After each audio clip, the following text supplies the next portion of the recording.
ഏതെങ്കിലും Muslim Christian മതപണ്ഡിതരെയോ പുരോഹിതരെയോ ഇങ്ങനെ അടിസ്ഥാനരഹിതമായിട്ടുള്ള ആരോപണങ്ങൾ ഉന്നയിച്ചുകൊണ്ട് ജയിലിലിടാൻ പിണറായിക്ക് ധൈര്യം ഉണ്ടാവുമോ? തീവ്രവാദ കേസിൽ ജയിലിൽ കിടന്നവർക്കായിട്ട് പോലും കണ്ണീരൊഴുക്കിയ ആളുകളാണ്.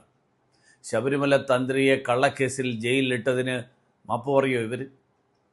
പക്ഷേ ശബരിമല അയ്യപ്പൻ്റെ ശക്തി, അയ്യപ്പ ഭക്തരുടെ ശക്തി, ആ ശക്തിയിൽ പിണറായി വിജയൻ കണക്ക് പറയേണ്ടി വരും.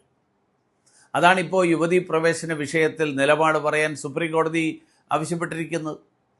നമ്മളൊന്നറിയണം, അന്നത്തെ നാമജപ പ്രതിഷേധത്തിൻ്റെ പേരിലെടുത്ത കേസുകളിൽ 1500-ലേറെ എണ്ണം ഇപ്പോഴും റദ്ദാക്കിയിട്ടില്ല ഈ സർക്കാർ. ഈ കഴിഞ്ഞ ദിവസം ഉൾപ്പെടെ എനിക്കെതിരായിട്ടും കേസുണ്ടെന്നാണ് പറയുന്നത്.